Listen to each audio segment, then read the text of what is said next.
Enfim, chegou o Natal, tempo de reunir toda a família para assistir aos clássicos natalinos da Disney, se emocionar com a felicidade não se compra e assistir repetidamente a Todos os Esqueceram de Mim, certo? Errado!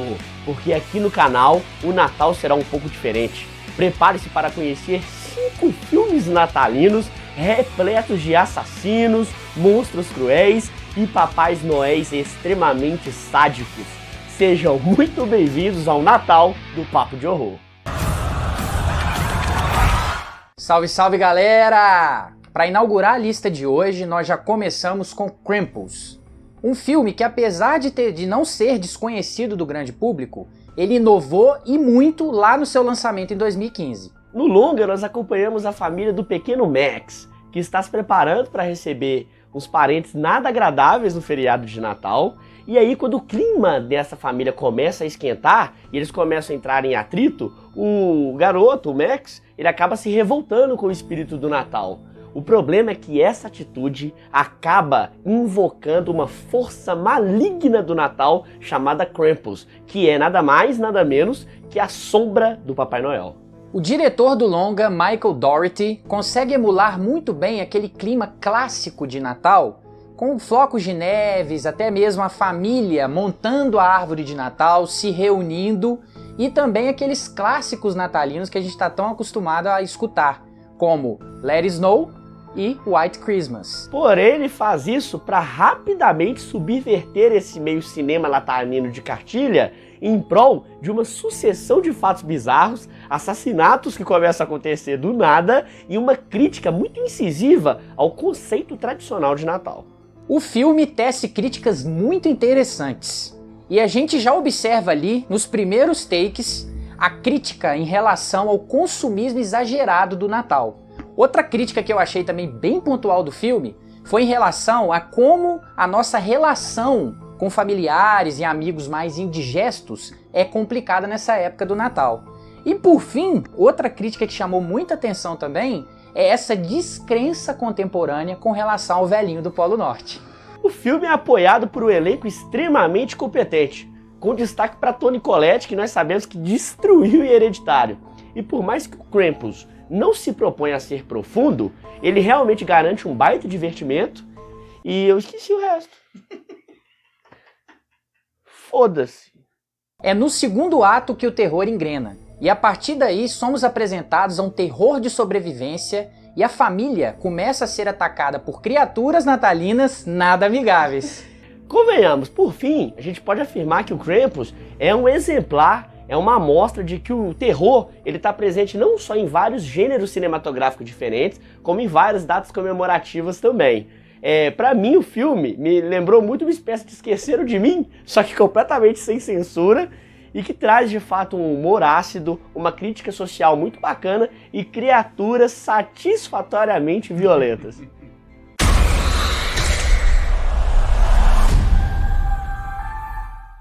Depois dessa dica, já se inscreve no canal e ativa o sininho de notificações, porque você não vai querer irritar o Papai Noel do Satanás, hein? E o segundo filme dessa lista é Black Christmas, um clássico de 1974 que aterrorizou a plateia na noite de Natal. E esse filme, ele é um slasher muito tenso, que consolidou, que na verdade abriu portas para na década seguinte, na década de 80, nós sermos presenteados com as franquias Sexta-feira 13 e A Hora do Pesadelo. Durante o feriado de Natal, um grupo de jovens que moram numa fraternidade começaram a receber estranhas ligações. O problema é que a situação se agrava quando uma garota de 13 anos é encontrada morta. E tudo indica que o responsável por aquele assassinato é um homem por trás das estranhas ligações. O diretor Bob Clark se inspirou em vários assassinatos que ocorreram na época, ocorridos em Quebec, para fazer o seu filme. E uma coisa que já chamou de cara a atenção é a parte técnica. Ele realmente, com os seus enquadramentos, conseguiu criar, especialmente para a época, especialmente para a década de 70, um clima muito tenso. E ao longo do filme, toda a construção que é feita, ele vai alternando esses ângulos e até mesmo a sua fotografia, que oscila muito entre momentos em que ela está mais estourada, ela tá mais saturada com momentos de escuridão, até mesmo para criar toda essa ambientação tensa do filme. E essa ambientação de imersão aí, convenhamos, é muito bacana, principalmente porque a situação própria, a situação em si, já é bem imersiva. Afinal, nós temos um maníaco à solta, mocinhas quase que indefesas, reclusas num único ambiente, e querendo ou não, é claro, ele consolidou aquilo que nós, fãs dos slashers da década de 80, mais gostamos, que são os cadáveres que são empilhados pelo caminho do psicopata. O filme tem alguns problemas que a gente precisa ressaltar, a começar de algumas atuações ali que realmente assim, são muito ruins, elas são muito forçadas, novelescas, e elas não dão, em alguns momentos, o tom que o filme precisava. Isso é um ponto fraco do filme. Outra coisa também que chama a atenção negativamente é que, pelo fato de ser um filme de 1974, ele é um filme que acabou envelhecendo mal, com a sua mixagem de som, por exemplo, bem datada, alguns efeitos visuais ali também a gente percebe que o tempo passou, que ele realmente ficou datado, mas Black Christmas é um clássico absoluto do slasher e também do terror, consequentemente, e todo fã de terror tem que assistir essa obra.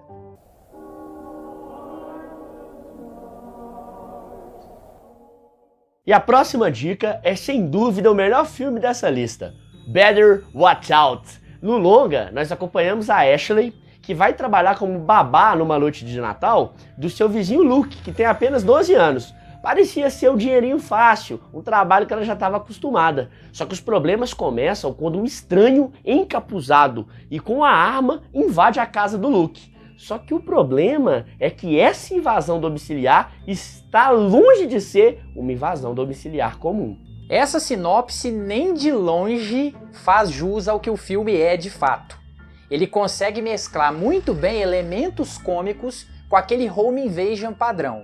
Porém, a gente não vai poder falar muito do filme aqui, porque senão a gente vai acabar entregando muito do filme, dando muitos spoilers e estragando a experiência de vocês. Mas com certeza ele tem reviravoltas muito inesperadas. Além, é claro, da gente ter que ressaltar que o antagonista do filme de fato consegue te irritar bastante e vai te causando uma certa repulsa, o que te faz imergir muito mais na trama, que por mais que ela vai soar, sim, um pouco absurda, porque tem algumas situações ali que de fato perdem um pouco o tom da realidade, mas ainda assim vale a pena por ser um thriller de fato muito dinâmico, muito tenso, e como eu disse, com protagonistas e principalmente com o antagonista que te causam certa irritabilidade e te faz realmente imergir no filme.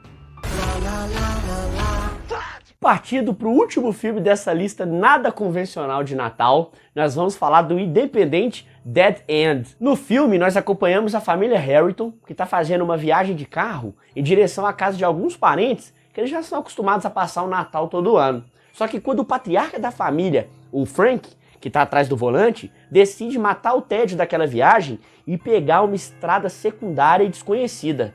Os problemas vão acontecer quando eles se deparam com uma sinistra mulher loira segurando o bebê enrolado em trapos. Depois de ouvir essa sinopse, você deve estar pensando aí, mas será que esse filme vai ser mais um daqueles filmes em que o cara pega um desvio e as coisas dão errado? Exatamente isso! Só que o filme, ele conseguiu, com alguns elementos, ficar acima da média. E é por isso que a gente trouxe ele aqui pra vocês. Primeiro, pelo fato do filme ser de baixíssimo orçamento e ele ter sido feito na base da vontade pela dupla de diretores franceses estreantes Jean-Baptiste e Fabrice Canepa, que compensam em muito a falta de grana com muita inventividade e força de vontade. Em segundo, porque o filme consegue criar um clima de tensão muito grande, especialmente porque à medida que a noite vai avançando e aquela estrada nunca tem fim, vários elementos sinistros começam a aparecer e o filme vai começando a ganhar outra áurea. É uma pena que a dupla de diretores não fez mais nada relevante. E a capinha mequetrefe que eles usaram na divulgação do filme, querendo ou não, mas espantou, não causou muito interesse do público na época que ele foi lançado, dependendo muito do boca a boca mesmo, dos fãs de terror, para que o filme fosse alçado e tivesse a projeção que ele tem hoje. Mas ele acerta em várias coisas, principalmente pela construção dos personagens, porque ele tem alguns atores que, querendo ou não, mas elevaram o filme para outro patamar, com destaque pro Ray Wise e pra Lin Shaye, conhecida da galera aí pela franquia Sobrenatural. É lógico que o fato do filme ser uma produção independente, infelizmente, no caso do Dead End, acarretou em diversos erros. Convenhamos, por mais que o filme claramente é uma sátira barra homenagem aos filmes do gênero concebidos na década de 80, e ele se apropria de vários clichês, inclusive desse tipo de filme, para meio que fazer homenagear mesmo, e dar um tom cômico, só que os diretores pesaram muito a mão, ao ponto do filme gritar o tempo todo para não ser levado a sério. Além dos personagens principais serem extremamente estúpidos, tem várias situações lá que assim, seriam impossíveis. Qualquer pessoa com o tico e o teco tomaria uma decisão completamente contrária. Você está no meio da madrugada, numa estrada escura, e você tromba com uma mulher sinistra de branco. O que você faz? Dá carona pra ela. Eu tô numa estrada, tem um berço esquisito no meio da rua. O que você faz? Para o carro e vai ver o que é. Quer dizer, ninguém faria isso, por mais estúpido que a pessoa fosse. Então o filme acaba te tirando um pouco da imersão, porque o pessoal é excessivamente burro e as situações são excessivamente clichês. Apesar desses erros que a gente falou aqui, o filme tem um final muito inesperado que, apesar de mesmo pra época não ser mais inovador, realmente surpreende o telespectador. E ele conseguiu unir muito bem a tensão constante durante todo o filme com um humor ácido extremamente interessante. Então fica a dica, vale muito a pena de assistir Dead End. Nós não poderíamos deixar de fazer uma menção honrosa aqui, que na pesquisa que eu estava fazendo de filmes natalinos e assistindo os filmes, eu me deparei com uma surpresa que eu nem lembrava. Gremlins, que querendo ou não nos assustou e nos divertiu na sessão da tarde na década de 90, também é ambientado no Natal. Então fica como uma dica bônus para você de ver aquelas criaturinhas fofas que não podem tomar banho. Depois dessas dicas satânicas de Natal, com certeza você lembrou daquele seu amigo que também quer passar a noite de Natal assistindo aos filmes do Capiroto. Então já compartilha esse vídeo e também deixa aí nos comentários o que vocês acharam dessas dicas, se vocês já conheciam essas obras que a gente trouxe aqui hoje e também se vocês têm sugestões de filmes para os próximos programas. A essa altura vocês já sabem, né? Consuma cultura e viva o cinema. Porque terror também é arte. Até a próxima, galera, e Feliz Natal! Jingle bell, jingle bell rock.